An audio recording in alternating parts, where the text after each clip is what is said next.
Good afternoon and welcome to the Administrative Committee meeting. It's Tuesday, March the 3rd, 2026. Call the meeting to order and acknowledge that the press and the public have been duly notified of the meeting in accordance with the Freedom of Information Act. I'd like to start off with citizens' comments. Do we have any? Ms. Patsy. Pardon? Patsy.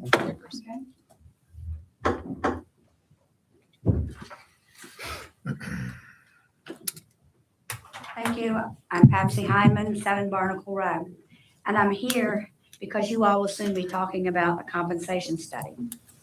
On Sunday, the fire department, or I will say the Isle of Palms Firefighters Association hosted a town hall. And sadly, neither of the 2 council members here today could be there. I wish you had been so you could hear what they had to say. I learned a lot, and that's why I'm here. I did not know that our firefighters' salary starts at $17.68 an hour. Could you live on that? Could your kids live on that? No. That translates to $49,000 a year. And a little online searching revealed the following. $49,000 is considered a tight salary in Charleston County in 2026, often requiring roommates, a strict budget, and living farther from the city in order to find a place. While it's above the poverty line, it falls below the median household income for $84,300 and is slightly under the estimated living wage needed for a single childless adult. That's pathetic. And I'm only talking about the fire department because that's who I heard from on Sunday. But I'm guessing the police department might be in a similar situation. I think that we pay our housekeepers more than we are paying our fire department. I asked and found out that one of the paramedics started at $20.30 and is now up to $21.39 an hour. They can make $100,000 in another department. Why would they keep coming here? I don't know. I wouldn't. I'd go someplace else. It's sad. I think most of our residents aren't aware of the situation. Our people show up for us because they work overtime. They know that we don't have enough people to cover all the shifts. I think it's 12 per shift that are needed, if I'm not correct. And so people are working overtime, lots of overtime, maybe as much as twice the number of hours that a person would work in a 40-hour week. So if you guys are going to think about something like a 10% raise, that's not going to cut it. $17.68 at 10% would bring it up to $18.45. Excuse me, maybe it's $19.45. That's ridiculous. So I hope that you did a study. Another way that you could have done this was to walk across the street and talk to some of the people that are involved. Ask them how they're living. Ask them, do you have your resume in place? Are you ready to send in applications to other places? Because I think you'll find that some of the people are. We lost, I believe, 30 people in the last 3 years, 12 in the last year. That's pathetic. So I hope that you will do something sensible and realistic and give them the raise that they deserve. And while you're at it, look at all the other departments on the island too. Thank you. Ms. Nessler. Ms. Nessler.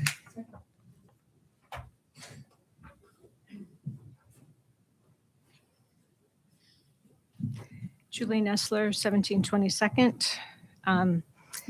My notes are kind of all over the place today, so instead of making a speech, I'm going to talk to you as my neighbor, okay? And Patsy, I think the reason that they really can't leave, because I don't think that many departments until now accept a lateral move, so our firefighters would have to start over. So we are understaffed, affects the safety of our island, and low compensation is a direct link to why we don't have anybody here filling the gaps. So here we are a year later. On September 2nd, admins at the admin meeting, Douglas stated that the city's known for at least 6 months that the first responders have been falling far behind in pay. So that would make March. So we're at a year. And if anything is going to be done, if you're going to do anything, you're talking about fiscal year. That's 16 months. 16 months of inaction, the way I look at it.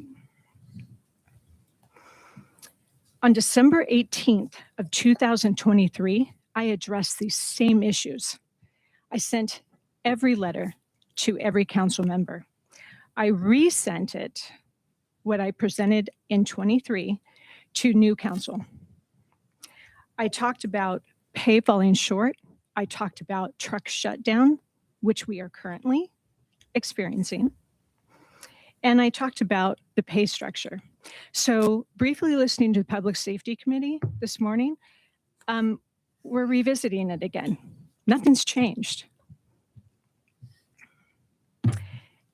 As you investigate the Evergreen study, during that time, on December 4th, I presented a financial plan to Douglas. I asked him to hold on to it because it was just a working document, just an idea.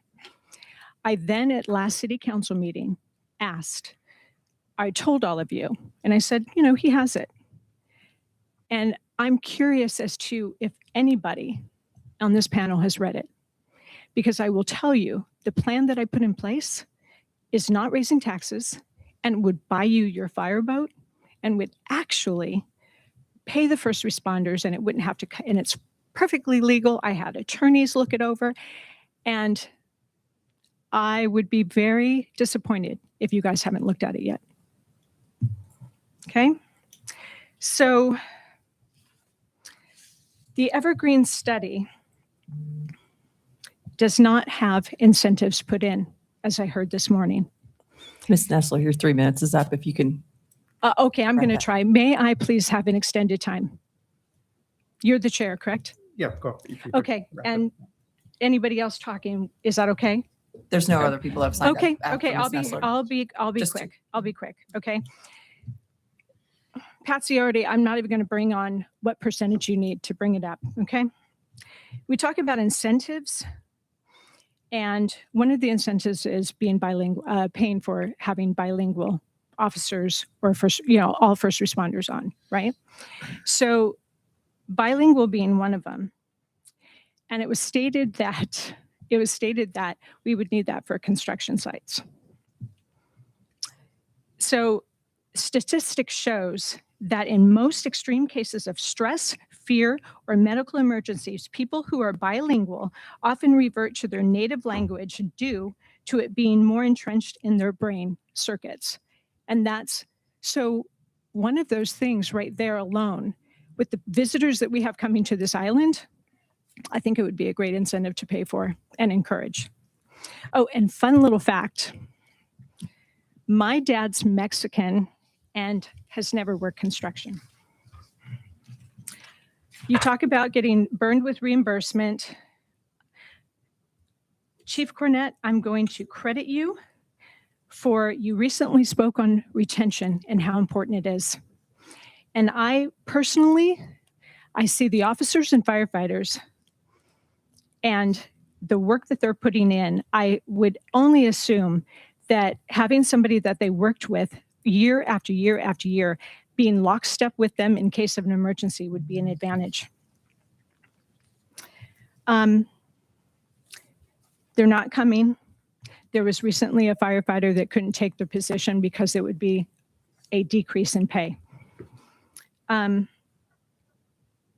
Staffing paramedics. Paramedics are working the fire engines now. And I know that DHEC has a rule that if you don't have paramedics on the island or you don't use that service, that it's kind of a use it or lose it. Councilman last- Pierce. I'm almost He done. gave you 2 more minutes, and I just let him know that 2 minutes is up. Okay, I'm going to ask for 1 more minute. Can we wrap that up? Yes, okay. We are going to be Here we talking about go. the All incentive right, programs thank you. today. And I Yeah. appreciate that. So hours worked, 2080, 40-hour week. There were firefighters that worked over 4,000 hours. To Cornett's point, when he said that when you overwork, he steps in for his officers because accidents happen. There's a firefighter that put in 21 hours for 25. We can't have that. We cannot have that. So I have so much more that I will submit to you. I appreciate the time. I will be posting it on social media like I always have with the pay scale and all the other different departments. I encourage you to look at it in my stories even because I have all the data there. Thank you for the Thank you. extra time and I appreciate it. Thank you.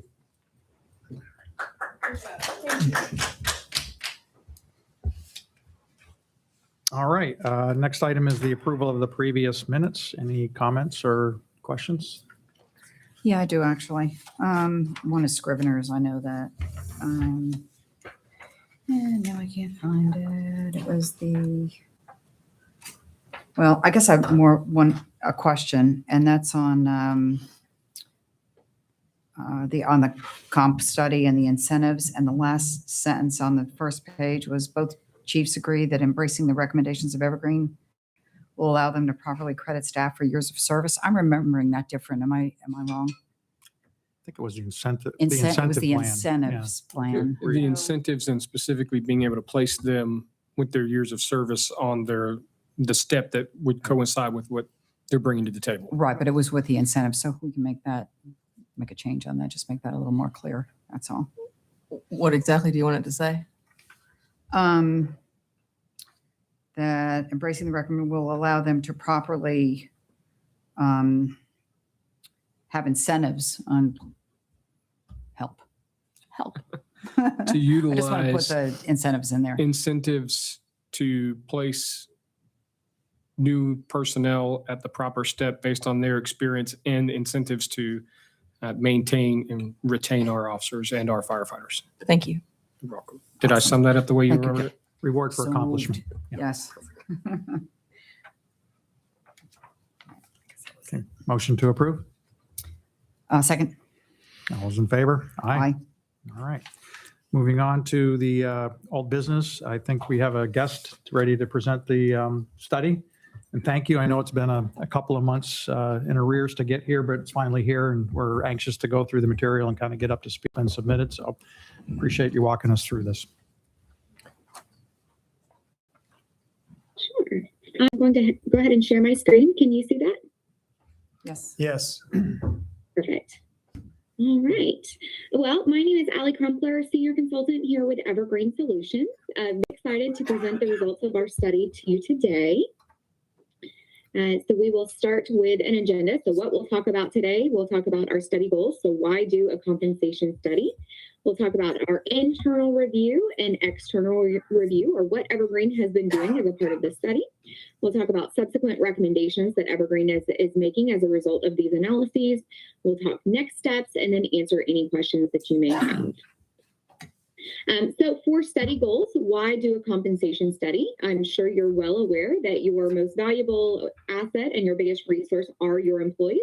And we want to make sure that you are in a good place to both recruit and retain your top tier talent. So we start by doing an internal review. So taking a look at your current classification and compensation system to review your internal equity. Take a look at what system is currently in place and what do we notice from a data standpoint. And then we also complete an external market review, so surveying peer organizations, cities, counties, municipalities around you to see if your positions are being paid competitively within that market. And then as a result of those two analyses, we were able to produce recommendations to provide the city with a system that would be more equitable both internally and externally. Starting with that internal review or assessment of current conditions, again, this really allows us to get an understanding of the current status of the system that is in place, document strengths and weaknesses of your current system, and really provides the baseline for our recommendations moving forward. Please keep in mind that this is a snapshot in time as of November of 2025. So we know that HR data is not static. So this was what was in place when we were originally sent that data. But at that time, the city was operating under 4 salary schedules based on functional groups. You had an administrative plan, a fire plan, a general employee plan, and then a police plan.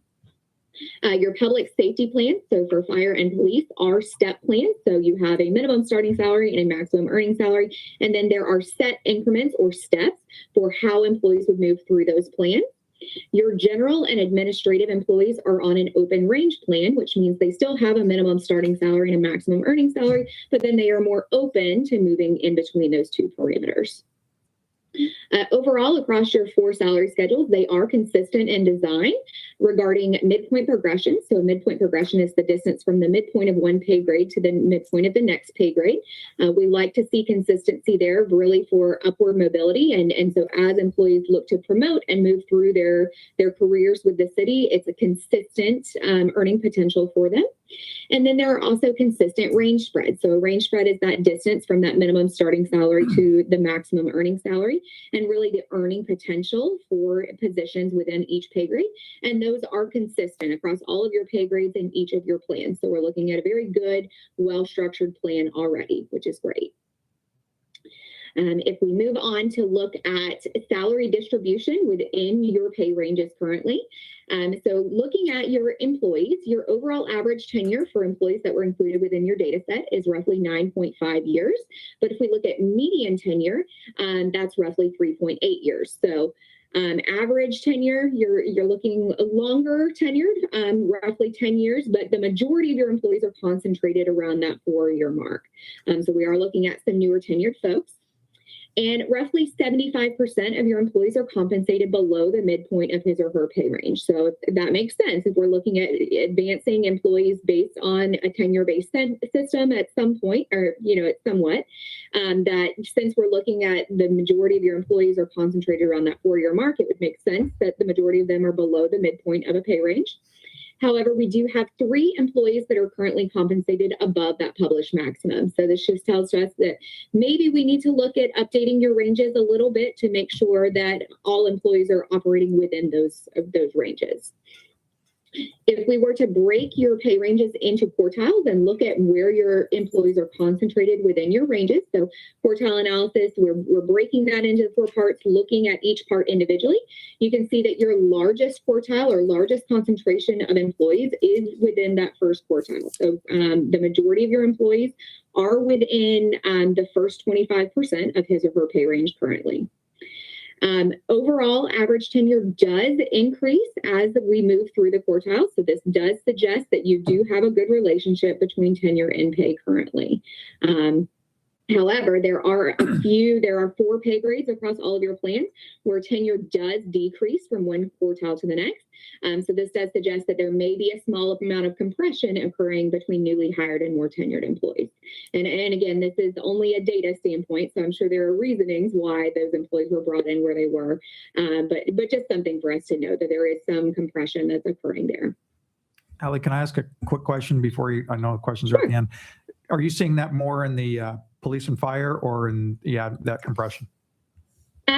I can pull those pay grades in and let you know. I don't have that here currently, but I can let you know what pay grades those are. So if we take a look further and look at where a model would anticipate employees would be sitting in their current pay range based on their time in their current position versus where they are actually sitting, you can see that the large majority of your employees, so roughly 89% of your employees, are making within 10% of where a model would expect that they would be placed based on their time in their current position. However, we do have roughly 8% of employees that are making more than 10% of where a model would expect that they would be placed in that current salary range. This increased placement may be due to hiring further into the range in order to stay competitive with the market. So this suggests to us that those market minimum or the minimums for your pay range do need to be updated in order to remain competitive. May also be that you are placing them higher into the range because you're just getting some really rock star candidates with a lot of outside experience for advanced degrees, things like that. Of these 8% of employees, 100% of them are within their first 5 years of class tenure. So this does suggest to us from a data standpoint that it may be that your minimums do need to be updated.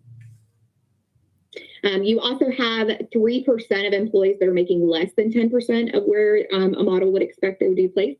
With an organization of your size, that's only 3 employees, but that's likely due to performance evaluations, things like that. So just something to note there. So the next step was to do an external market analysis. So looking at your market peers that have been identified. So those would be ones that you either compete with for quality employees, or they have a similar size, structure, or offerings to that of the city. That allows us to identify and address any inconsistencies or disparities in pay across similar positions. So when we are doing a market analysis, we are looking at the roles and responsibilities of each position, not just the title, since it may be called something different in another area. And then we also adjust all of the market data that we receive for cost of living. So since it does cost something different to live in different areas, we do bring that to the value of your dollar by adjusting for cost of living. And we use cost of living factors that are published by the Council on Economic Research.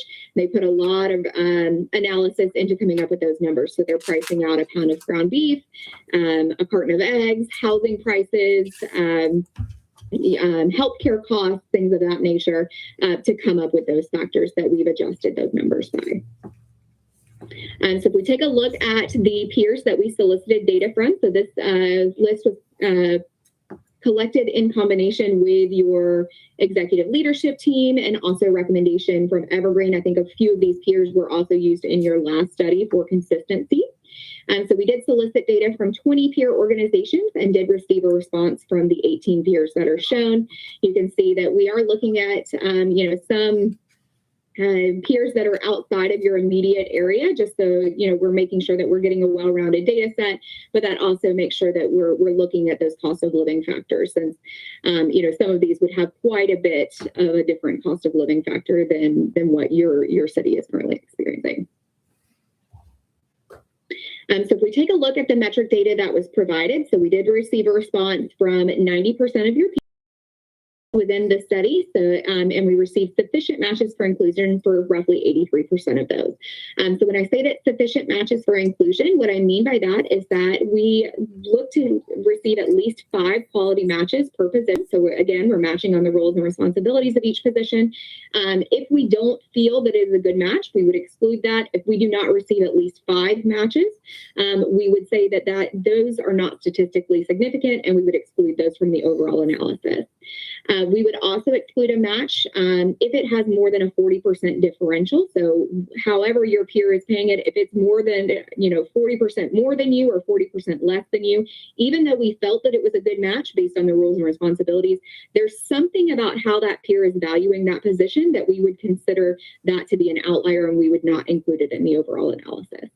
But overall, we were able to make more than 320 quality matches for you, and we're looking at an average match count of roughly 7.5 per position. So we're looking at a pretty good, robust data set here for you. So if we look at your market analysis, so this is looking at your general and your administrative positions, and then I do have another slide looking at your public safety positions.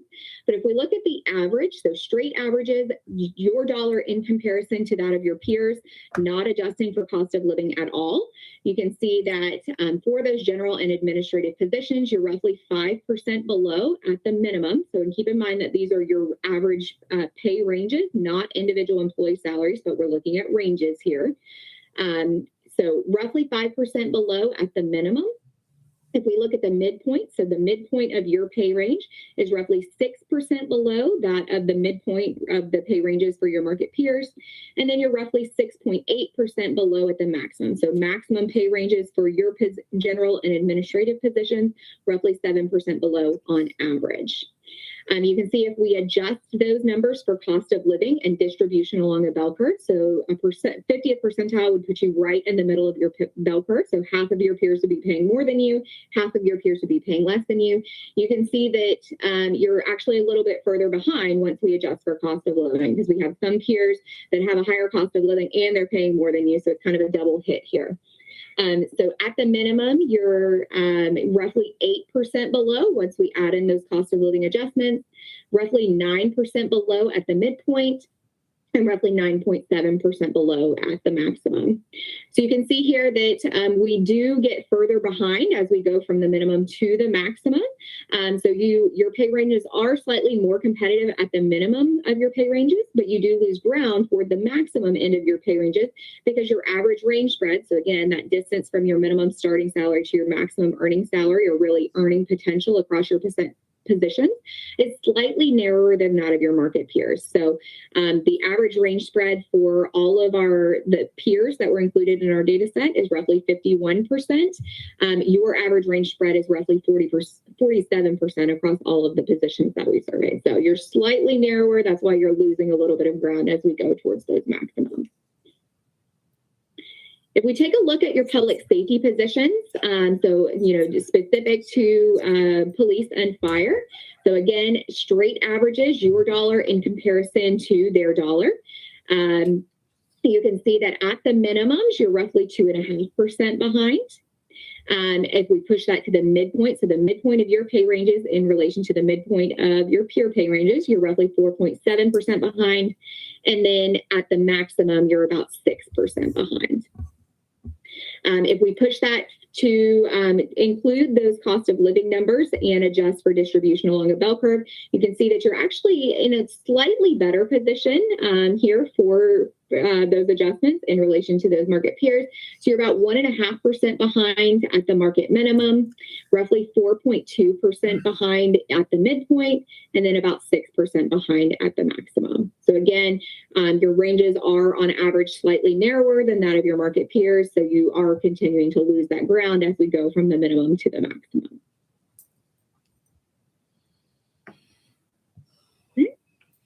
So taking those two analyses and putting them together into recommendations.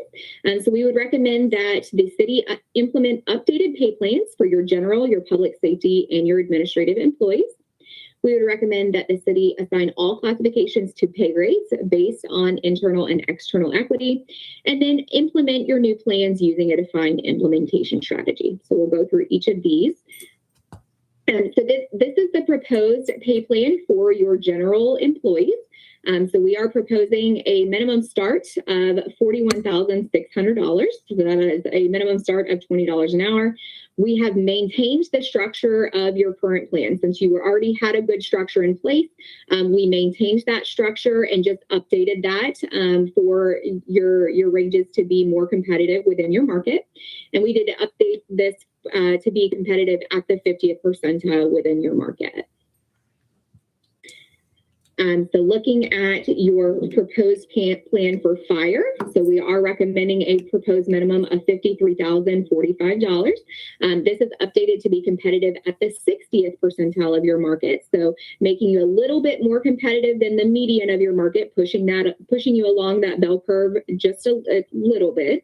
So you would, at the 60th percentile, you would be paying more than 60% of your peers, less than 40% of them. But again, keeping the very similar structure to the plan that you had previously, with consistent range spreads and midpoint progression. Since your fire plan was a step plan previously, we have included those steps here. So there are still 25 steps between each, or 25 steps for each pay range. And then that is a 1.4% progression between each step.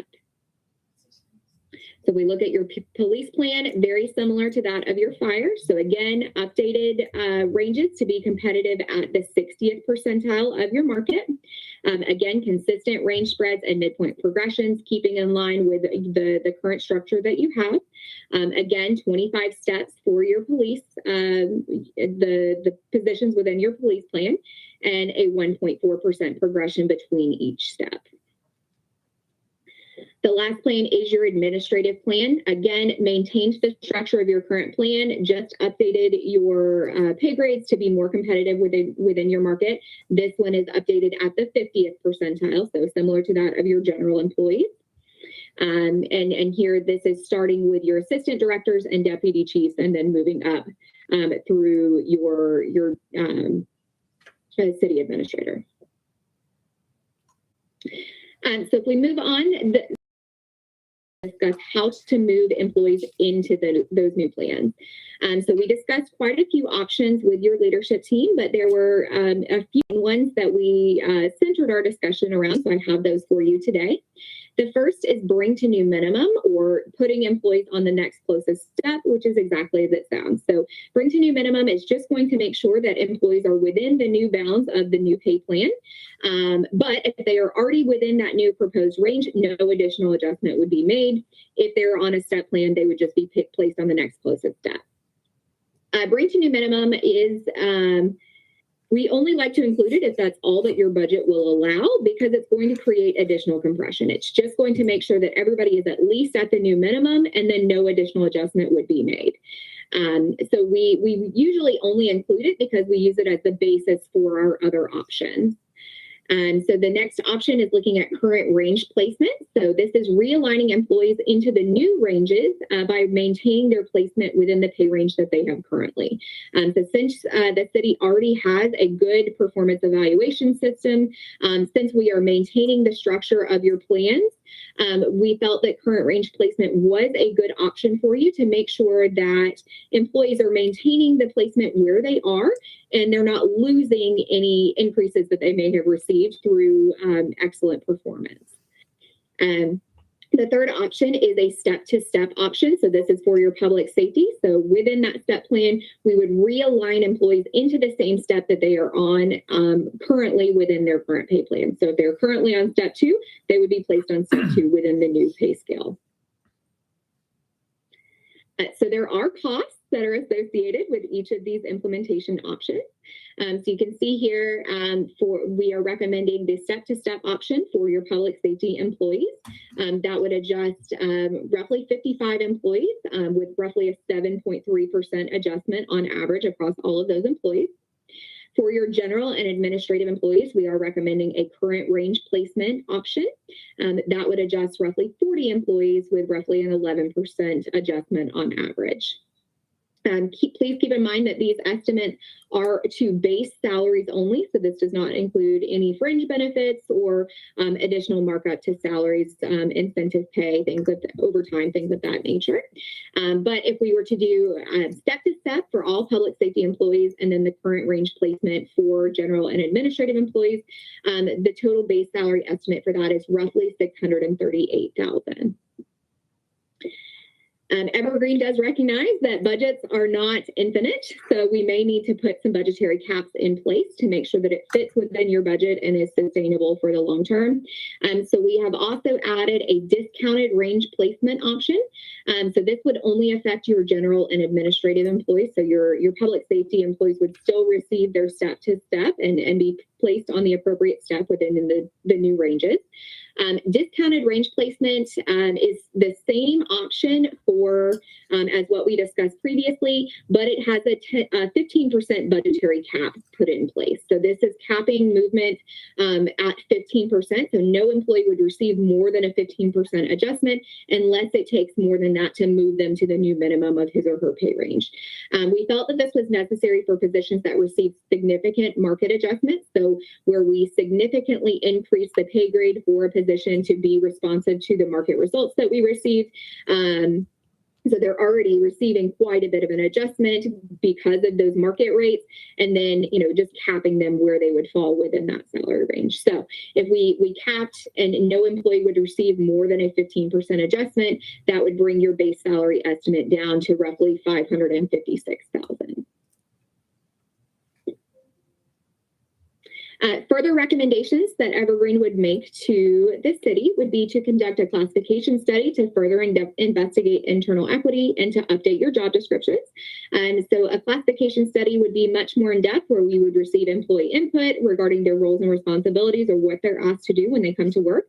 We would use that to make sure that all positions are aligned appropriately within your current pay plan. And then we would also update your job descriptions as a result of that work. We would recommend that the city continue to conduct annual small-scale market surveys. So as market conditions change over time, just making sure that you're maintaining a check on that market and adjusting your pay grades as necessary. We would recommend that the city conduct a comprehensive classification and compensation study every 3 to 5 years. So as those market conditions change and as your budget allows, just to make sure that you're maintaining a check on your internal and external equity. And then we would recommend that the city review compensation guidelines annually and revise those as needed. So making sure that we have a clear compensation philosophy outlining how employees will move through their pay range, especially for your general and administrative employees, since they do have an open range and do not have set increments for their pay range. Outlining how they get closer to that maximum over time is important. And then also implementing a hiring calculator or a promotional calculator to help make objective decisions when moving employees into a new pay range. And those are things that Evergreen can help the city develop and help you implement. Questions for me?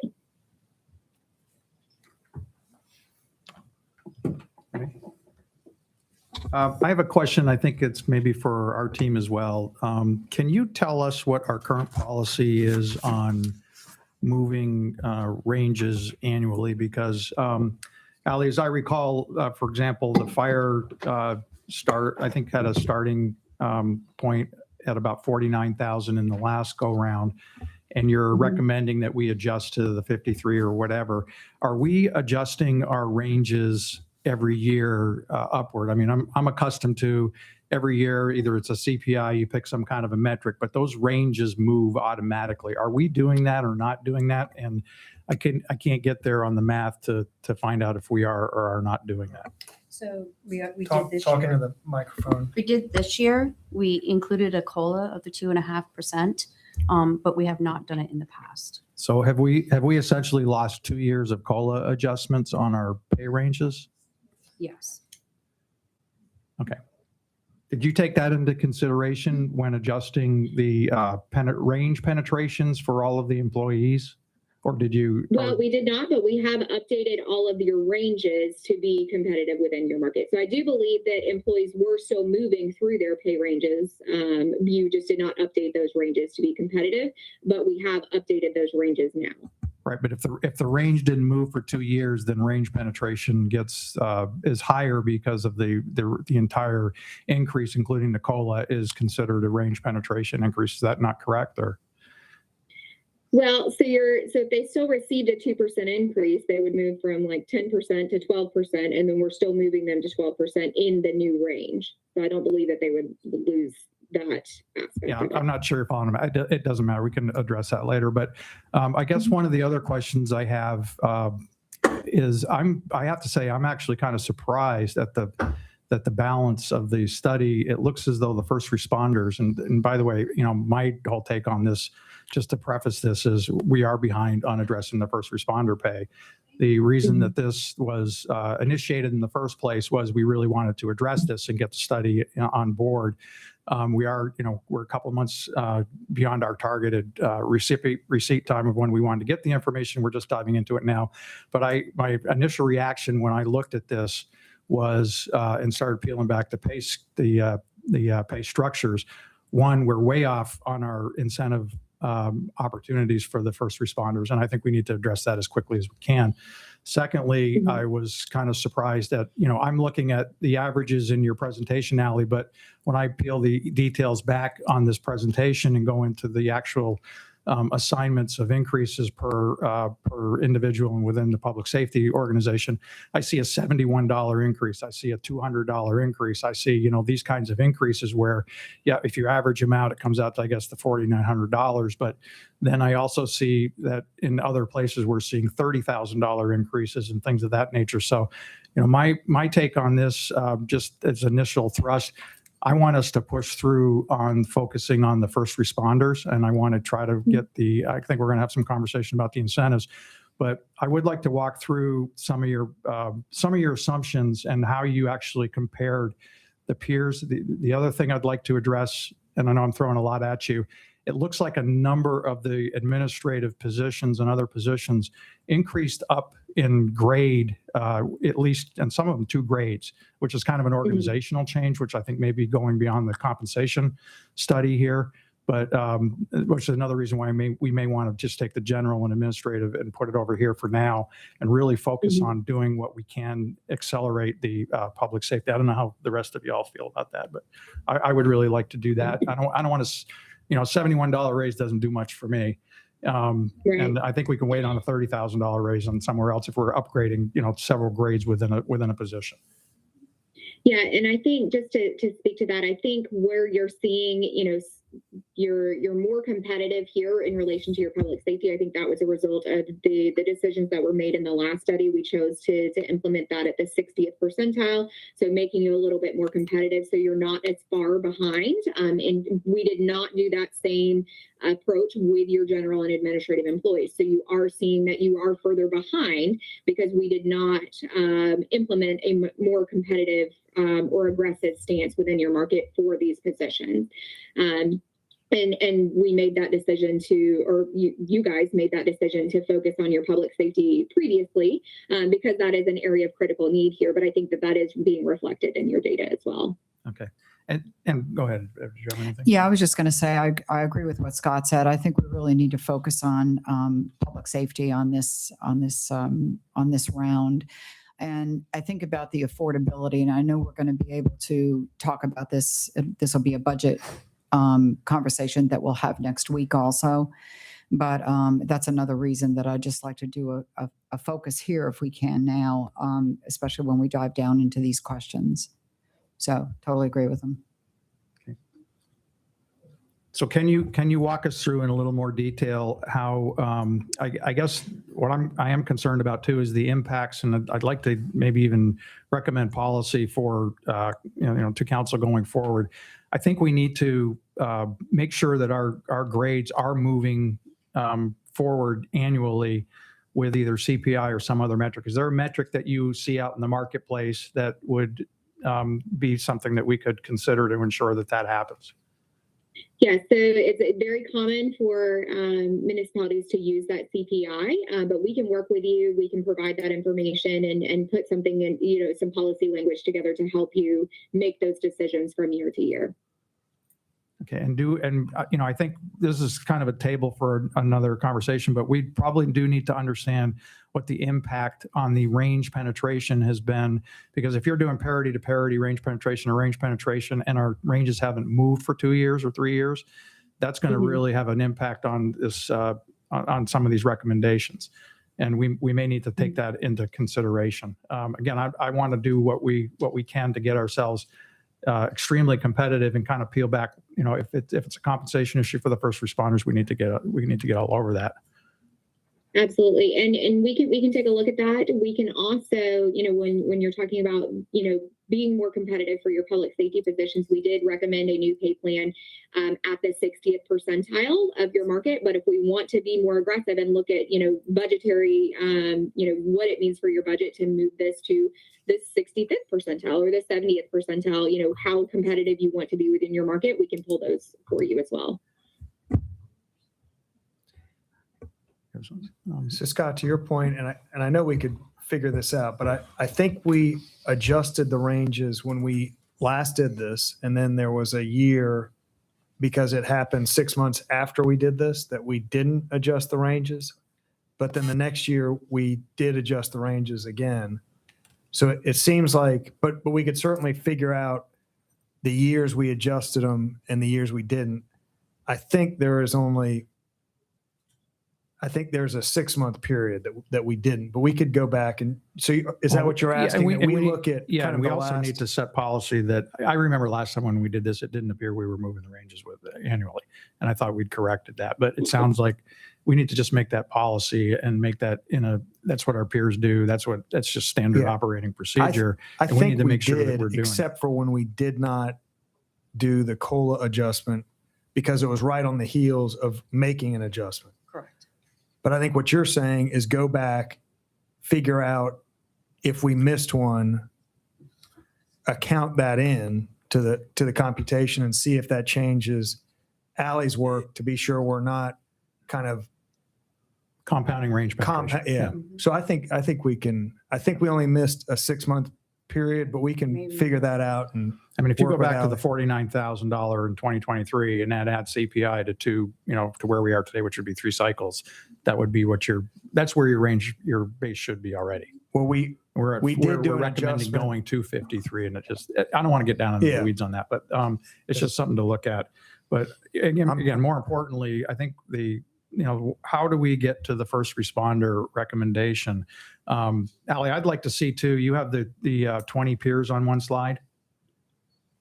Yes, Yeah, with the 18 peers that responded. Yeah, it would be helpful to know which peers responded to which position. And I did provide that in an update, so your leadership team has that. Okay, yeah, we haven't seen that one yet. That would be very, very helpful, I think, for us, because I think we know who we're kind of competing against directly. Mhm. And so that would be very, very helpful to make sure that we're, meeting those objectives to make sure we're competitive with the municipalities that we're directly in competition with. And Ally, you had mentioned that there were 5 quality matches that you did for each of those. So if in that analysis, will we see who those 5 are with regards Right, to police yes. and fire? Mhm. Okay. Yes, ma'am. Do you have a separate set of recommendations for paramedics? So paramedics were included in so I don't have that here specifically, but they were included within the new ranges here. It'd be helpful to see that. Okay, yeah, we can provide that for you. Did you take a look I know we're working with our 2 chiefs here about incentive programs and trying to, one, qualify the incentive plans to make sure that they're competitive with what's going on with the other municipalities, but 2, price them out and bounce those up against the recommendations, because I don't know whether they're additive or complementary or offsetting, but we're trying to reward. I think both chiefs have said we want to definitely reward for skills, experience, certifications, and other achievements that others are compensating for, yet we are not. That was not part of your study, or was it? So we did look at that somewhat. So we are still in the process of finalizing that for you, since the market data was our main focus. But I have written down that we want to look at incentives for bilingual certification pay. I believe we also talked about, like, within our internal project group, on-call pay, things of that nature. So we are working on that, and we'll finalize that, and we can get that over to you. Did you say you were including bilingual as an incentive? I'm not sure that we did include that on our original list, but we can go back to your peers and make sure that we collect that data for you if we haven't already. I'd like to see that. Sure. Can you just in kind of high level, there were a number of positions. I mean, I think we went through this study just a couple of years ago, but there seemed to be a number of positions focused prominently on the administrative buckets that are jumping 1 level, 2 level, 3 level. I don't know about 3 levels, but definitely up a couple of levels. And if they're going up a couple levels and staying in range penetration, these are having some significant impacts. I think, one recommendation I'm going to make to the council is that in any position that is being upgraded grade-wise, that we look at what was behind it, which municipalities are we looking at, span of control, things of that nature, to ensure that we got an apple and an apple. Is that something that you can help us with? But that seems to be really causing a lot of the jump here. Absolutely. But I think that is reflective of the decisions that were made within the last study. So we decided, or you all decided, that you wanted to be more competitive in relation to your public safety, and we did a tiered approach for increases for your general and then your administrative plans, and I believe that is being reflected in your data. So your administrative employees are receiving more of an adjustment because we were not as aggressive with them in the last study. So they are slightly further behind than some of your other positions, just in relation to your market. Okay. All right. We'll do that too then. I don't know, any other questions for anybody at this point? I don't think not at this point. So are we on board? Right now we're going to table the G&A and all, and then focus on the public safety and try to get that through, address it at the workshop and with council, and see if we can get some action. I think we're going to talk about next is the incentives, or Could I hope you don't mind me jumping in No, here, please do. but Don't jump. a third of my department falls in that general administrative staff. I'm trying to include the public safety people that are in the Okay. G&A. Yeah, all public safety. When I say that Yeah, was we're a not blanket discounting statement. Make sure, because the- that's No, I a am. third of my I am. department. No, I am making, Yeah. good for clarification. Yeah. Question, Scott, do you want her to do the because we're at the 60th percentile in those numbers for public safety, do you want her to do the 70th percentile to see what that number I looks think like? let's stay with where we are for right now. I think we got to we just got the data here in the glorious details. So I think we're kind of peeling back. These are everything we're seeing in here are averages, and we're not seeing ranges so much.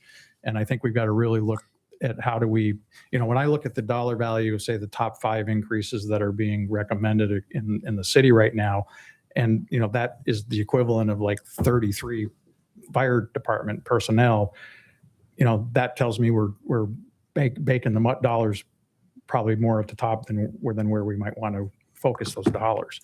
So, I same with the police. I see the entire, say the top 5 recommended covers the entire police department raises and in the rank and file. And I just think we really need to, if our issues are in public safety, let's invest where the public safety issues are.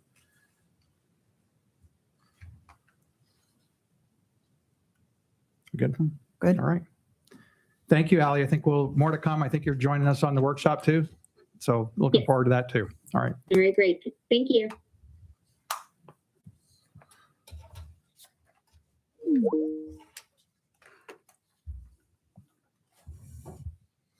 All right.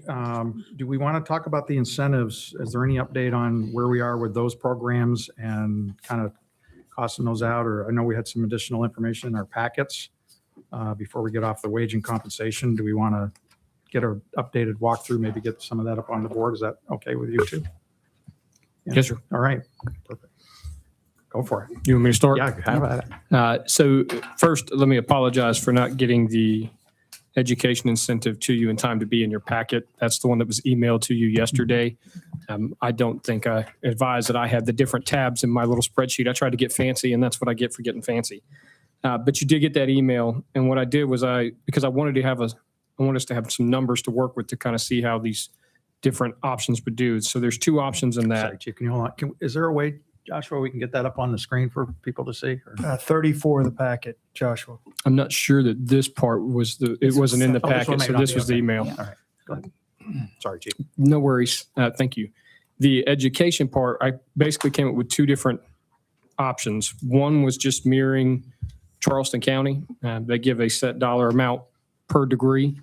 And then what I thought was more beneficial was to take for our general administrative personnel, code enforcement, communications, all that, a percentage for them, and then a step at a similar percentage for those officers that are on the step plan. And so you do have numbers on that one I sent you, general numbers. Those obviously I am not HR, and I am certainly not Deborah. I can't do math like she does, but that's a rough estimate. How about consider this a dry run for the meeting at the workshop? Sounds good. So that was the education. Were there any questions with that part? No. Okay, perfect. On the other incentives, this was looking at our certifications, comparing them. We have the benefit that Sullivan's Island Police Department and Folly Beach Public Safety both have incentive programs, and they have policies on them that they sent me. And so that's what you have up here on the page. So we went through and compared ours. What you see in the gray, the one with the slash, it's another one of my errors. That is Sullivan's Island. And then you have Folly Beach Department of Public Safety on that side. That's what they're offering. You see the numbers on the left are what we were recommending for each of these advanced certifications. And then I told you how many are on there. So a total, if we followed this, of 47 people that would have these different, well, not 47 people, 47 different incentives that go out. Those might be to multiple people, but a cap, I think Sullivan's Island does a cap at 10,000. So you can't make any more than 10,000. Folly does 14,500. And both of them do a payout for that, either biannually or annually.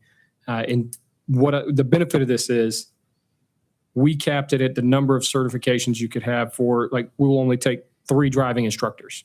And that's important because that can be, what we don't want is somebody to go get that instructor certification, they're not using it, it's not benefiting our department.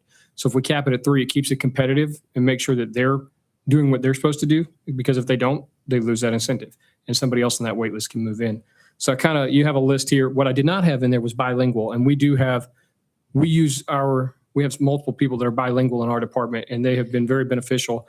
And not only in code enforcement, but we have had We have an officer who speaks Russian who at 4th of July had to go out and speak with people, interpret for us on multiple different calls.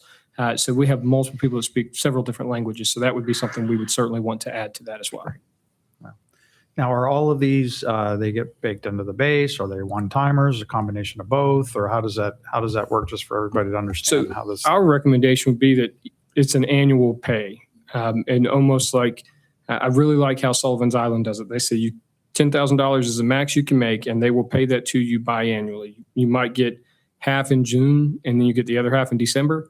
And that's yours to maintain every year to get that. If you're If you not keep meeting, them current. Yeah. correct. If you're not meeting it, and it's not just keeping it current, it has to be used to benefit our department. So you have to participate in training our staff every year to maintain this. That's fair to me. The city needs to see return on the investment. Now, do you find this would be more effective and beneficial for the department and the team to compensate this way as opposed to just flat increases and trying to recruit off the street? I mean, I'm just trying to figure out what your take is Well, on you that. can use this for recruiting off the street. We get personnel who come to us now who are firearms instructors or they're driving instructors. And like right now I have 2 firearms instructors, and we have to do annual qualification, and we have to qualify every new police officer within 3 days of hiring them. So adding more of those would be beneficial. This would be something we could add to that, as when you get hired, you also qualify for this incentive. So I think it would definitely benefit. And it also does the big part of retaining the people who have this knowledge and this expertise that can benefit our department.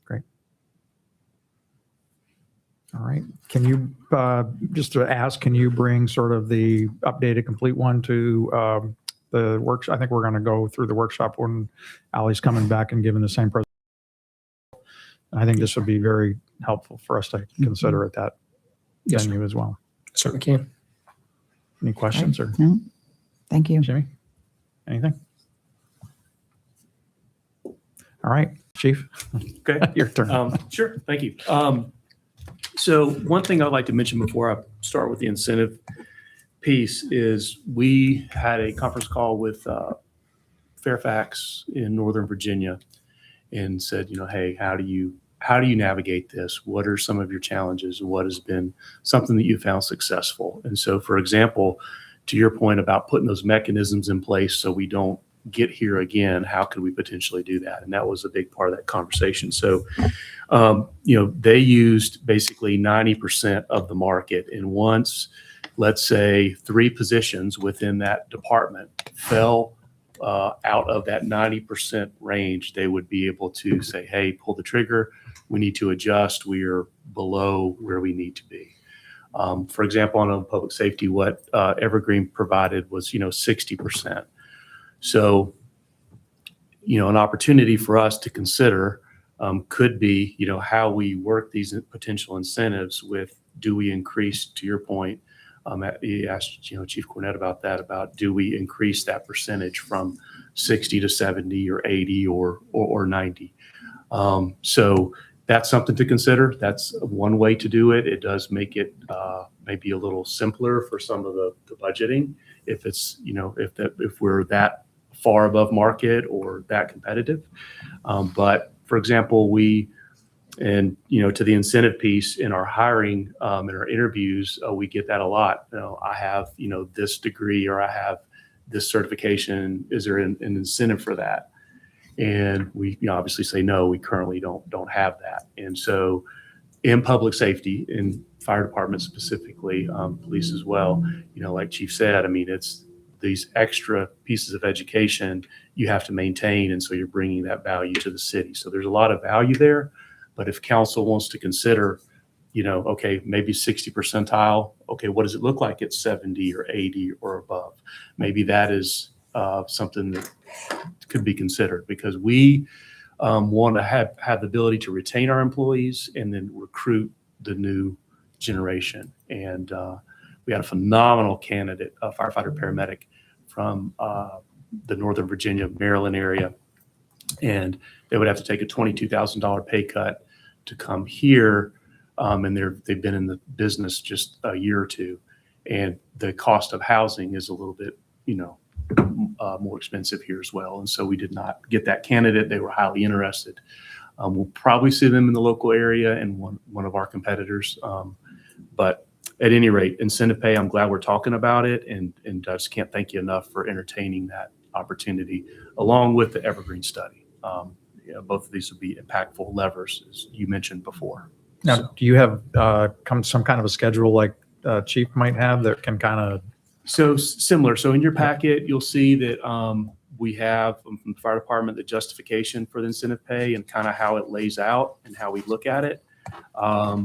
And mine, when I just put it together very quickly, just to lay it out, you'll see the little on the email that I had sent to Ms. Ladd about our 4 main pieces about education, training and instructional roles, special operations, and professional designation. So we kind of broke it out like that. And I used a percentage base. And so how I would view that is that percentage would be baked into your hourly rate. So if that percentage of 3% of your current salary worked out to, 28 cents an hour or $1.50 an hour or $5 an hour, whatever it would be baked into your hourly rate, because how I view it as fire chief is when you are here, you're bringing that value on those hours that you worked. And I think that would be something that would be impactful to our employees. So percentage is where I prefer, but either way works. And the reason I prefer incentives and propose that to be a percentage base is because as our salaries move throughout the years and as we do these wage and compensation studies, our percentage should travel correctly with that salary. If we do, so let's say $2,000 today in 3 years will not have the buying power that $2,000 does currently. And it will be easier, I believe, for council to not have to, in HR, our departments not have to revisit that because that percentage is baked in. it's just more of a curiosity question. Do you have, I don't know, some challenges selling that internally though, when somebody's getting a degree or certification or whatever, and one person's getting one price for that, achieving that incentive, and somebody else is getting a different dollar value versus a dollar value in percentage? So definitely, there's definitely a difference. The longer you stay and as you promote, that percentage is more valuable. And so we want to try to have that upward mobility and lift up our employees and say, hey, if you come here, you're going to be rewarded the longer you stay to bring that institutional knowledge. But that is a good point. That's definitely at the entry level, it's maybe not as impactful, but as time goes on, it becomes more impactful. And that's who we want to retain over time. Somebody like, for example, Councilman Ward with his service to the city, he's seen Hurricane Hugo. He's lived through that. He's going to be a phenomenal resource if we ever hit that again, because he's lived through it. He's gone through it. I have not gone through something like that, knock on wood here. So having the longevity, that tenure is valuable. And I think that's where the percentage helps support that. The only downside to the percentage, I love percentages, that we wouldn't be able to stay in a step plan. We would have to take away the step Say plan. that again. You can't stay in a step plan that way, which is fine. So we need to move from step to a range for that to function properly. Can I make it? Oh, go ahead, Jim. You mentioned the 60th percentile. I'm very interested in looking at hires, numbers 70, 80, 90, very much. And I would encourage council to have a serious conversation about that. We just can't keep turning people over. We've lost so many firefighters in like 2025 and police officers. And it's all because of compensation. For vast majority of the reason is compensation. You can't put food on the table with retirement benefits and life insurance. We got to talk about take-home pay. Absolutely. So I'd be very interested in looking at that. Can I ask you to do me a favor? Yes, sir. For the meeting coming up, okay, so I'm looking at this education incentives, we do none. And we got others that every one of these, we're doing none of this, correct? Correct. So could you maybe put a dollar value and you don't have, I see the comparisons here, but I think your chief, you had a recommendation column.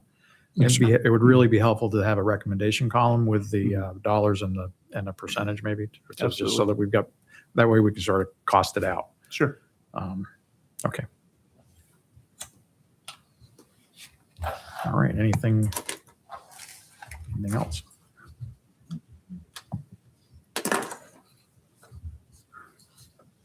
All right, well, unless you want to, I guess you got to stick around for, no, I don't think you have to stick around for anything anymore. If you want to go. Thank you very much. Any comments, questions, anything we can do? I mean, we're going to try to accelerate this. I just feel like we're just getting all the information to start hopefully gelling and making some decisions. I think those incentive plans are going to help immensely if we can get that on the table and priced out. And then it's a matter of seeing what our affordability is and getting on with it.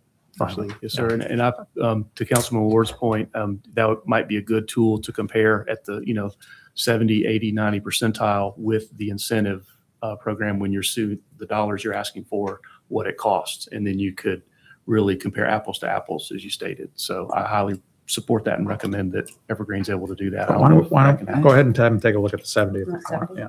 If you want. I'd really like to see Isle of Palms lead on this instead of just follow everybody else. Take the lead and do something and treat our employees right. All right. Thank you all. Thank you. Thank you.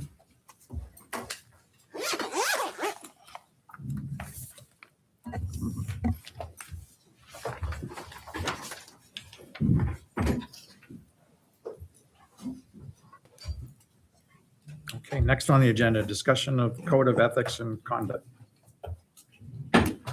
Yeah, so Yeah. I'll take out, I sent on, it's a red line. It became redder than I thought, but I started with the code of conduct that we have right now. And then went on from there. So originally I was just redlined the code of conduct, but then you'll see, and then did a kind of an outline of the rest of it, but ended up just starting writing and basically did an ordinance that hopefully will be, I mean, you can look at it, but it really needs legal review. I don't know how else to say that.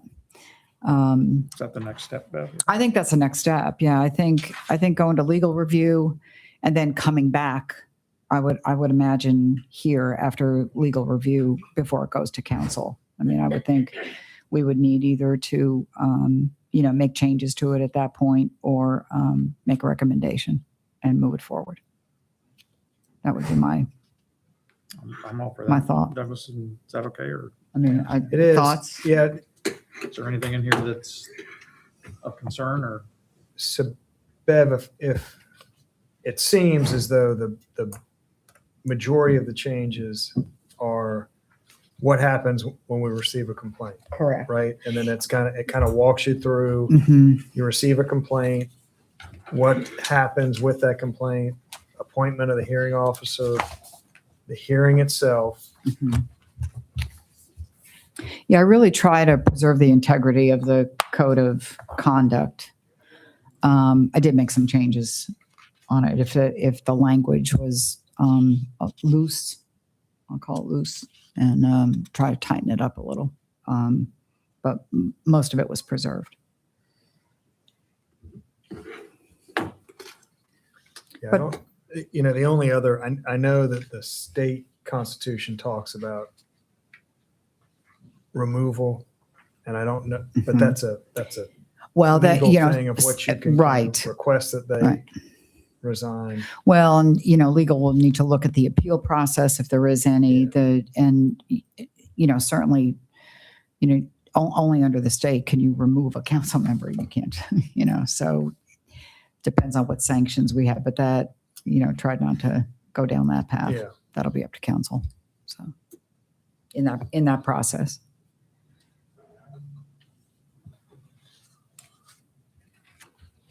I don't know, is that something we can have the attorney take a look at before next meeting, you think? Is that doable? I think so. Yeah. Okay, Good. good. Yay. Thank you. All right. Anything else before we move on that one? All right, item C, discussion on procurement and purchasing procedures. Thanks for including this again. This is actually pretty timely, and again, I don't know, we've got a lot on the plate right now, necessarily spend a lot of time on this, but I'm kind of trying to focus in here on the more on like section 1.10.4 competitive procurement requirements and exceptions. And also, I guess that's really the majority of it. And the reason is what I sort of sense is that the way this is written right now, we go out to bid when we have to. Mainly, I know we got staff issues and things of that nature, but it's not. I'd like to see if there's a way we can reverse this, especially with our budget challenges right now. Any kind of a recurring expense, I think we should probably at least competitively bid it, even though we have great vendors either every year, every 2 years, or what have you. And these things can be on different cycles. I noticed like IT is not even in the bucket it's an exception instead of a norm. And that, I think that line item alone has gone from about zero, or not zero, but next to zero 6 or 7 years ago. And now we're bumping up against $800,000, $900,000. And I know technology is important for us, but I don't think we've been out competitively bidding those kinds of things for quite some time. And what I just asked, maybe between now and let's say the next meeting, since we do have a lot going on right now, just kind of take a look and see, maybe we can mark up the ordinance to see if there's a way, and have staff take a look too. I'd like to see most everything go out for bid. I know things like accountants and all that, perhaps not. But when we get into the consultant bucket, when we get into hard assets, and I know we're doing some of that now, but recurring operating expenses that are non-labor, I think we're going to have to take a hard look at anyway. And I think if we can get into a routine competitive bid process for the large items, and we can set some dollar limits, I think that would be really good. And are we following, with the staff that we have now, I know we were shorthanded for a while, are we following, Douglas, to your satisfaction that we're doing all of the items that are in the code right now? I know we just got a updated over $25,000 or over $15,000 one, but that looked like it had stuff from a couple of years ago, or not a year ago. Yeah, A year ago. So I'm guessing we're probably a little behind on maybe following this to the Well, letter. that part of it, those that are budgeted, but under the 20. So right now there's a $25,000 procurement. I mean, that's the floor. If it's below that, we don't do a competitive bidding process. Sounds like the issues, the ones that you're talking about are probably the big multi-year contracts like VC3. I mean, that was part of a competitive process, but it was either a 3 or 5 year award. That one's coming up. We absolutely would. It will go back through a competitive procurement process. So it's really new big ticket items. And they would, yes, they go through that. They do go through that process at the end of their contract term. VC is a big one for us. I mean, we have. And some of this stuff, I don't know that we need to wait. And like I said, maybe, again, not going through it in detail here today, but if maybe just the homework assignment is let's go through this and maybe see if we can pull out some of these exceptions so that we're ensuring that we are going out shopping for all the big ticket items on a regular basis. So we're just looking at this one section, then 110. I think that's probably the meat of, I mean, if there's anything else, Yeah. for sure. But, I think also on the compliance, I don't know that do we do vendor audits? I mean, I don't know if that's something I'm accustomed to doing contract audits and invoice validations and all of that to the length that I'm sure with our staff, we may not be able to do it, but those are mining opportunities where you typically get big dollars if we're doing regular audits on our vendors. Make sure that all of our invoices are compliant with the contract terms and conditions. Are we, especially for contractors that are charging us T&M or by the hour, by a certain consultant, those are things that we should really take a good hard look at that we're spending millions of dollars on. Yeah. So I guess my request would be, since we're all, up to our neck in the budget, is as we're going through that, I mean, we're looking at pages of these big ticket items that are going up or down. If we circle one or Highlight Again, a few. Yeah. highlight a few, like, hey, what's the story with this one? When does this one come up? They should, each of those big ticket items has it's either coming up for a bid process or it's going to have a bid process. So Or if That it's a for- big ticket item and we can just shop it, just take it out Yeah. of the cycle and shop it. Absolutely. Just with everything that's going on. I know costs keep going up, but shopping does have a tendency Yeah. to have people sharpen. Yeah, that would be, I think we did 7 RFPs last year or something. I think that was it. Pretty sure. yeah. Okay, that's enough on it. I don't want to, chew up a lot of time. Yeah, we're in, I mean, it is definitely the right time to do that while we're all scrutinizing the budget. Just make note of them and we can find out when we will go back out to bid and report that, see if there's anything else we need to do for that. Douglas, does South Carolina have a state procurement, like, I don't know, like a consortium, not a Yeah, consortium? there is a, yes, So that you go to South, then you don't have to bid it, that's correct. but Yeah, it's do we gotten- use that or Yes. we do? Take one. Yeah, We should that's- take one. We do. There's Okay. a state procurement list. If it's on that list, Right. it's a kind of vetted list and we do use it. Okay. It's gotten less useful for whatever reason. I don't know exactly why, but less and less. We used to always get vehicles off of that. I guess it's more the smaller than obviously the large Yeah. ticket items. Okay. Yeah. Yeah, it's very handy for routine, everybody has, but even like I said, police cars Mhm. are no longer on there at a price. They're a percentage. But Yeah, we and do I'm use not it for- suggesting we always use it. I'm just thinking as we look at some of these items, and pull them out, as Scott says, that might be a good idea Yeah. to do that because of that. Yeah, there is a extensive list. Okay.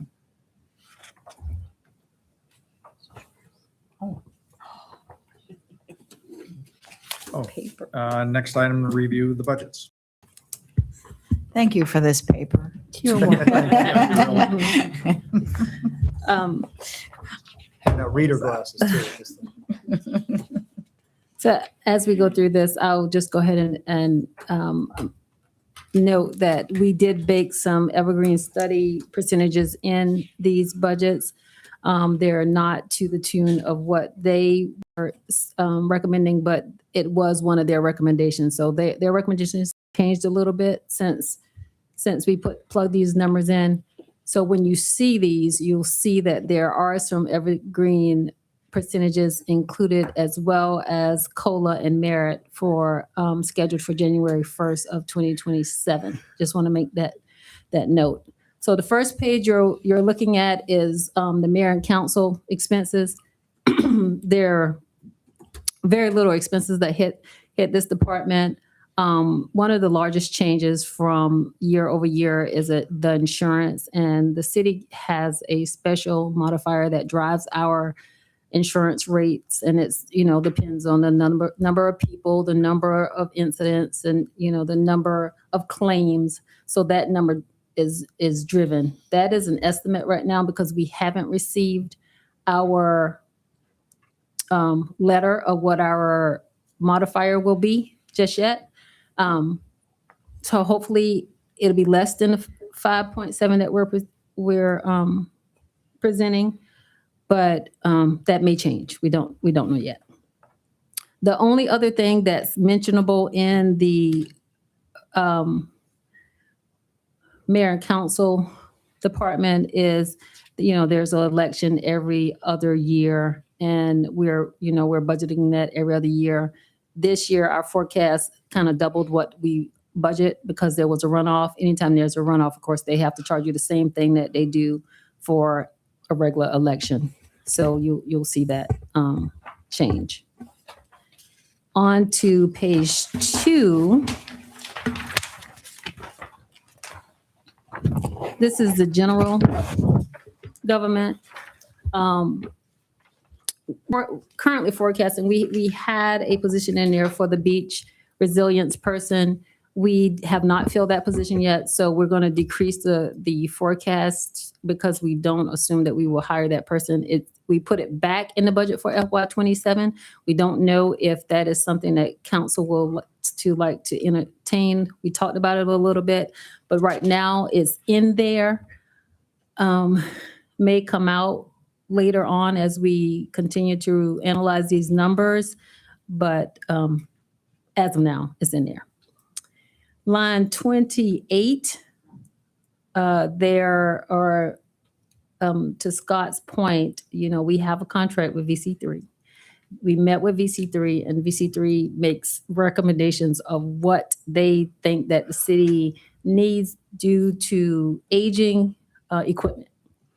And so this is actually increasing by about $30,000 because they are saying that they are recommending. A lot of our workstations are old and they're recommending we replace about $30,000 worth of workstations, computers for the staff. So Now, this that, jumped, I mean, look at this line item. It's jumped from, in 2 years, it's gone from 288 to 382, just in the general government. I know it's probably gone up everywhere else too, but That's the Yeah. entire, all of VC3 is in this one. all the VC3 is in this one. that's $100,000. I mean, and that's a run rate. That's operating. Anyway, well, I guess we're going to take a look at that. The other notable thing on this page is line 30. Line 30 is increasing. We have talked about the janitorial services that are being provided throughout the city. And we are looking to send that out to bid to possibly get better service than what we have now, or not better service, but to extend the service that we currently have. We currently have just basic service of emptying the trash cans, and public safety building only has someone coming in once a week, and I think we only have someone coming in once a week. So we're looking at extending that a little bit more as the buildings to continue to age, just trying to keep them in decent order. The line 38 is the increase for the wage study. I know Ally just recommended every 3 to 5 years where we can kind of do an internal study. Right now it's budgeted for every 2 years, and then we can push that out to every 3 years, whatever council recommends, 3 to 5 years, and then maybe do something internally where we go and gather the data ourselves and maybe do one of the things that Chief Oliveras recommended, like staying at a certain percentage. There's other ways around that, but right now it's budgeted for every 2 years. And I didn't number my page, but we're on page 3, which I don't even know what page that is on. I have to do better with these page numbers. What's at the top? What line item are you on? We are on number Does it start with 40 at the top? 40, number 40, but on the sheet online, it's page 58 for those that are following online. Okay, so, I already mentioned the election expense. I thought it was on the previous page, but that's what that is. Those darn elections. The You're rough. Darn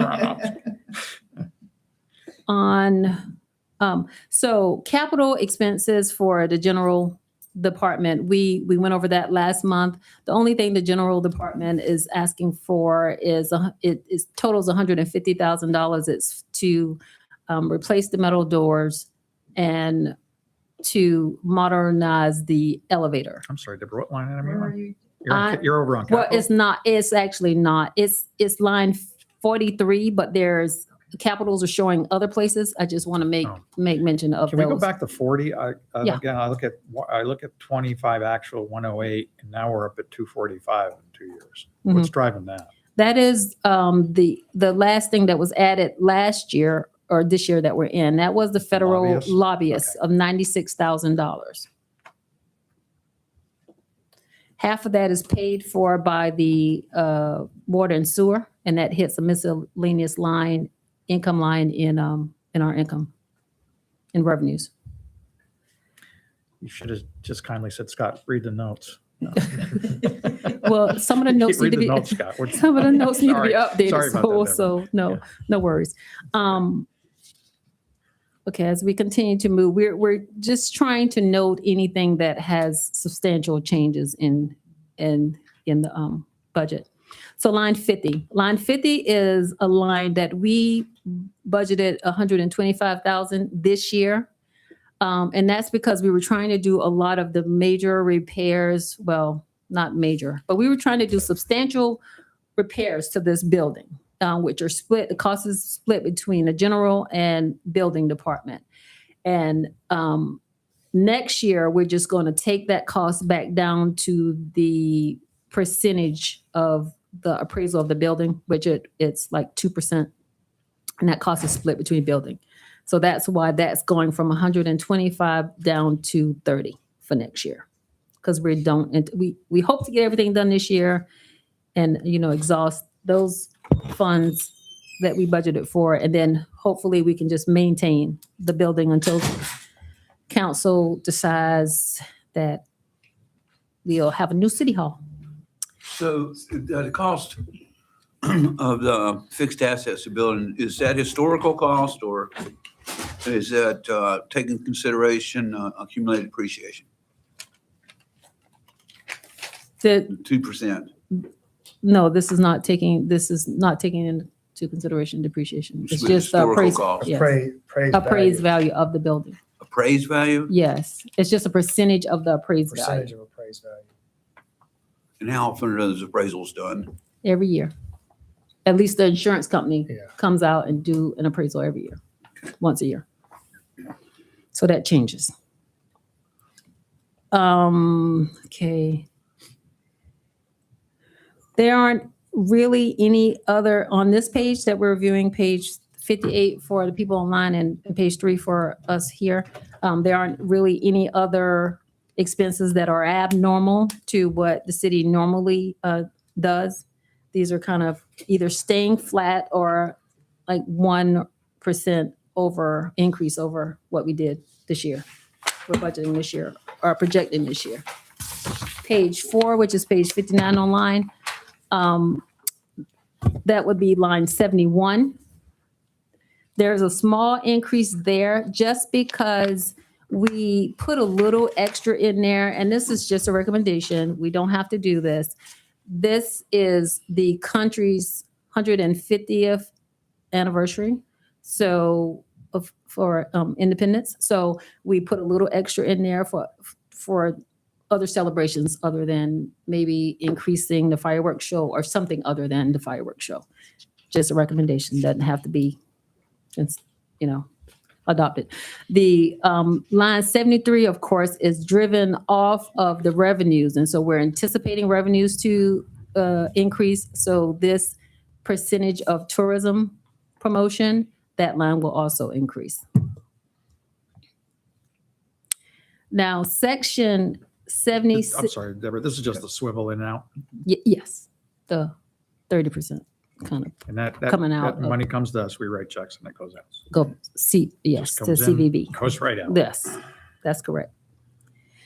30, line 78 to 84 is just the operations of the beach. It does not include the beach project, which we looked at in the capital.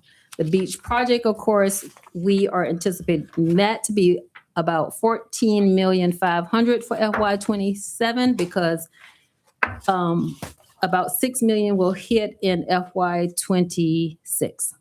So these notes need to be updated, but this is kind of just the professional services that go along with the operation of the beach. We did not budget for any emergency actions because we are hoping that the actions that we take to preserve the beach and restore the beach this time will eliminate all the money that we need for sandbags and dumping additional sand on the beach for the future.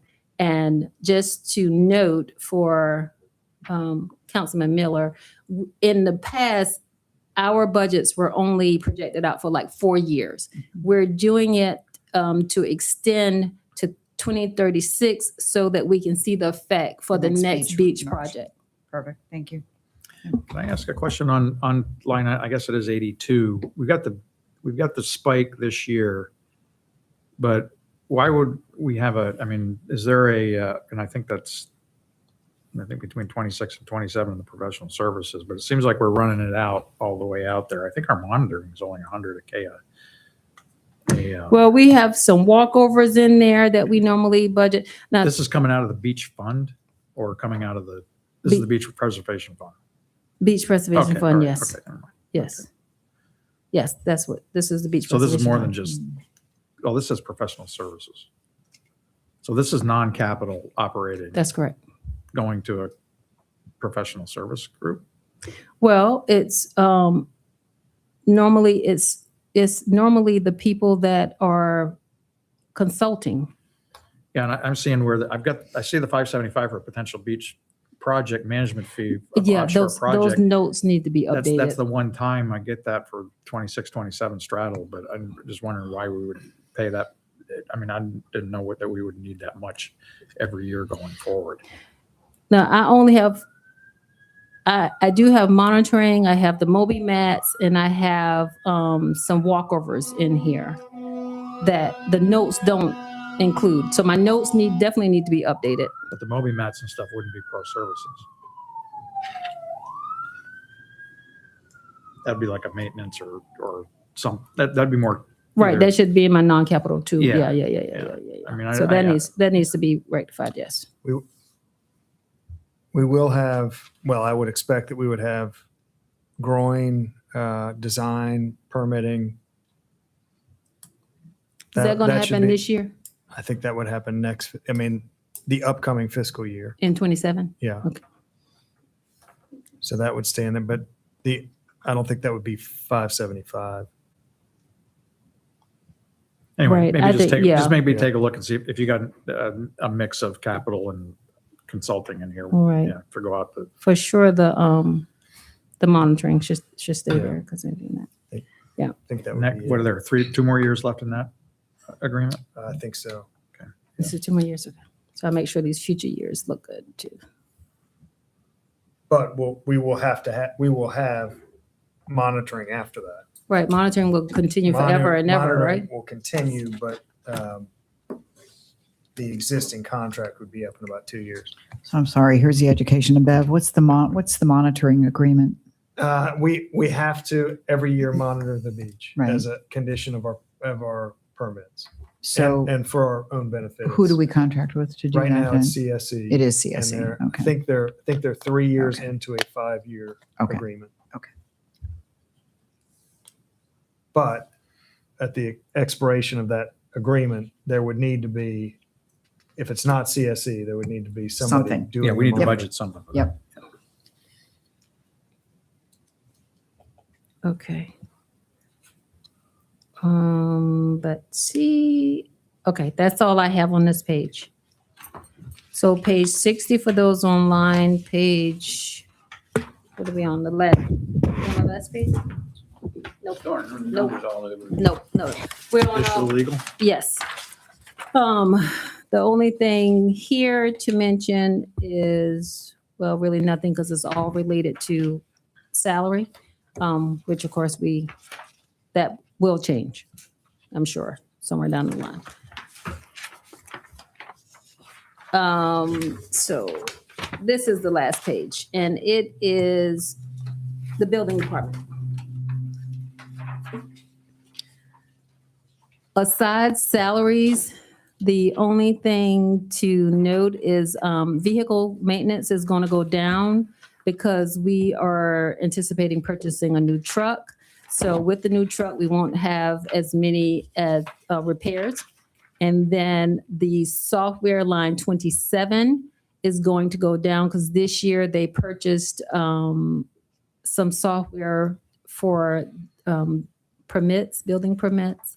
That is not continuing. That was a one-time purchase.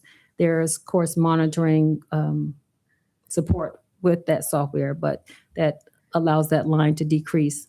Line 29, we had a position that was not filled early part of the year.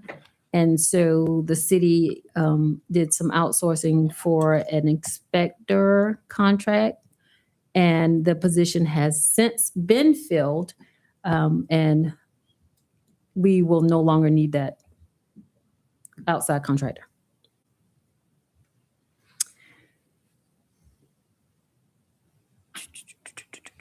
Okay, this line 47 is the same thing as the general department for repairs and maintenance.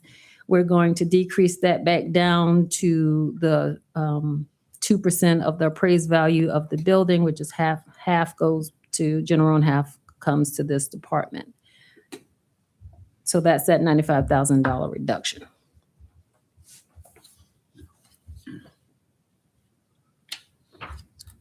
That's all I have. As you go through this and as you study it, you'll see, we'll present this information, full picture with capital as well as income at the budget workshop. But as you start going through these pages, just, make any notes, let me know what you see. It's forever fluid, so there'll be changes as we continue to work on these. Our meeting is what, next week? Is there, in preparation for that, are we going to get like a full packet that we can go through and review before the meeting so that we're coming to the meeting prepared to talk about it? Or instead of just getting it at the meeting, and we'll have like the Yeah. fund balance projections and. Yeah. Yes. And if you can send the Excel along with it, that would be helpful too. Yeah, that'd Yes. be great. Okay, We always do. Get it every year for the budget. great. That's all I have. Well, thank you, Deborah. Thank you, everybody. Last item, I'd asked to have this put on. I think Donnie's going to be going into Donnie's pleasure time. What, May the 4th, I think?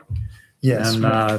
And we've got a process we've got to follow for the appointment. And what I was hoping, Douglas, is that we can have sort of I think it's hopefully it's being posted internally. What is the Yes. process? Do we have to post externally? We do not have to post it Okay, and then externally. are we on the page that we probably are okay posting internally? Yes. Okay, and then kind of get that together. Maybe what we can do is just get the recommendation going as soon as possible and get the pay, whatever the proposed position and the pay and all that stuff to council as soon as possible. But great. Good. All right, when will we be, are we going to review that at the March council meeting? When is So the deadline's Monday, the 9th. for Monday, internal. March 9th? Yeah, for Okay. internal. And then we'll just go from there. Yeah, we have a lot stacking. I was thinking it would be at April. I guess we do have a lot stacking in on April. We probably could do that Or April, at March. Okay, March, yeah. 'Cause, yeah, that'll March give us, council. yeah, that'll be like 3 Yeah. days. Donnie's going to have to train that new person. No. All right, well, Start one day. anyway, thanks for that. If there's, I guess we're going to move the meeting to the 6th. Is that okay? That's fine with me. That- Okay with you, Jimmy? Jimmy is moving to Monday, day prior, works. Okay, being no further business. Motion to adjourn. Second. All those in favor? Aye. Aye. All right. Thank you all.